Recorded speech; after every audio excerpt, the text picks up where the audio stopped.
और दिल्ली से इस वक्त एक बड़ी खबर आ रही है। दिल्ली के कई इलाके में धारा 163 लागू कर दी गई है। अगले 6 दिनों तक यह व्यवस्था लागू रहेगी।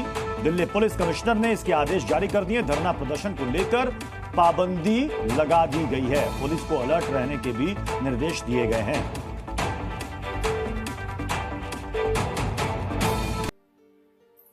और गुजरात में भूकंप देख रहा हूं और इसी समय परमेश्वर का आत्मा कहता है कुछ झटके महसूस होंगे। यह परमेश्वर की ओर से जहां भविष्यता खड़ा है उस देश पर परमेश्वर दया कर रहा है यीशु मसीह के नाम में। आप सुनेंगे ये भविष्यवाणी है, उस सालों से मैं बोल रहा हूं कि जो मुझे भविष्यता नहीं समझते वो समझ लेंगे 2024 में।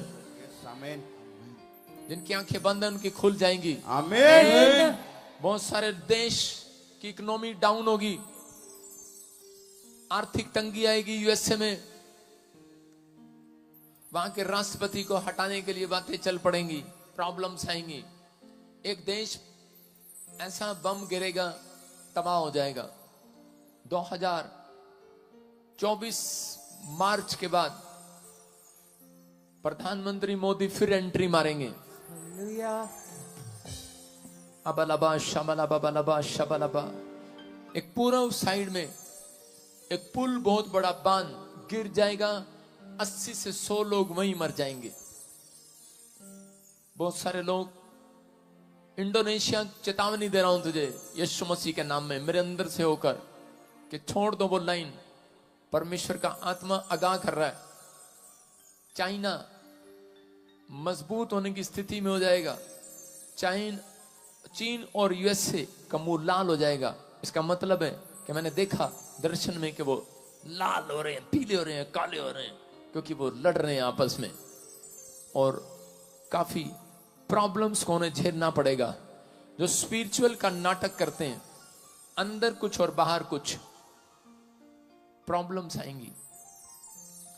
मैं प्रार्थना कर रहा था, मैंने देखा अमिताभ बच्चन जी हॉस्पिटल में चले गए। मैंने पहले भी बोला था आपको 2022 में, फिर कह रहा हूं कुछ प्रॉब्लम आई है, आप दुआ करें। मैं इससे ज्यादा कुछ नहीं बोलूंगा। अबलबा शबलबा बलबा शबलबा। बेनहीन क्यों, पास्टर बेनहीन को आप जानते हैं, बुजुर्ग हो गए। मैं क्यों कह रहा हूं मुझे नहीं पता, लेकिन परमेश्वर उनके लिए भी दुआ करने के लिए बोल रहा है। मैं देख रहा हूं कुछ आने वाले समय में बहुत सारे आतंकी हमले यूरोप के ऊपर होंगे। इटली, जर्मनी, फ्रांस, ऐसे अलग अलग जगह पर कुछ प्रॉब्लम्स क्रिएट होना स्टार्ट होंगी। अबलबा शबलबा बलबा शबलबा।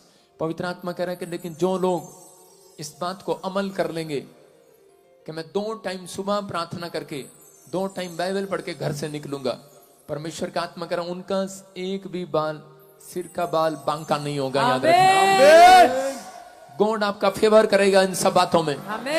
मेरा परमेश्वर फेवर करेगा आपका यीशु मसीह के नाम में। ब्रिटेन का नया किंग बनाया जाएगा, हैरी होगा उसका नाम। कोई पॉप हटा दिया जाएगा पुराना।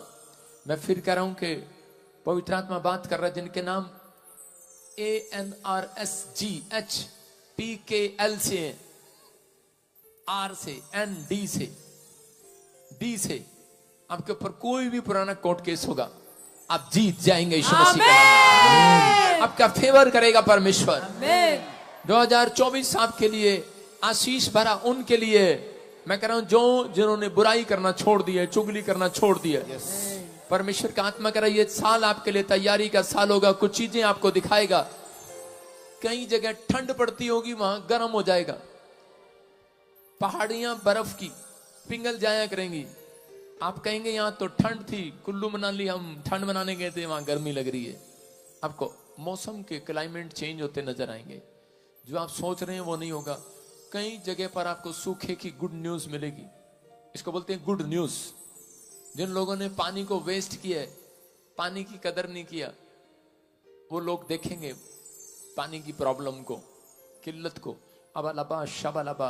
पवित्र आत्मा कहता है कि कुछ देश कोशिश करेंगे भारत से ऊपर आने की, लेकिन ऊपर नहीं आएंगे। भारत एक ऐसी खोज कर लेगा जिसका चारों तरफ देशों में नाम हो जाएगा यीशु मसीह के नाम से। केजरीवाल को मैंने कुछ समस्या में देखा, प्रार्थना करें। ममता बनर्जी को कुछ समस्या में देखा। तो सबको जय मसीह की, गॉड ब्लेस यू। परमेश्वर आपसे बहुत प्यार करता है मेरे भाई बहनों। आज मैं आपको ऐसा सुंदर वचन बताने वाला हूँ जिस वचन के द्वारा आप अपनी आत्मिक उन्नति भी कर सकते हैं, अपने जीवन के सारे रुके कामों को पूरा होते देख सकते हैं, अपने हर एक वो चीज़ को प्राप्त कर सकते हैं जिस चीज़ के लिए परमेश्वर ने आपको भेजा है, और परमेश्वर ने आपके लिए क्या तय किया है और परमेश्वर आपसे क्या कहना चाहता है।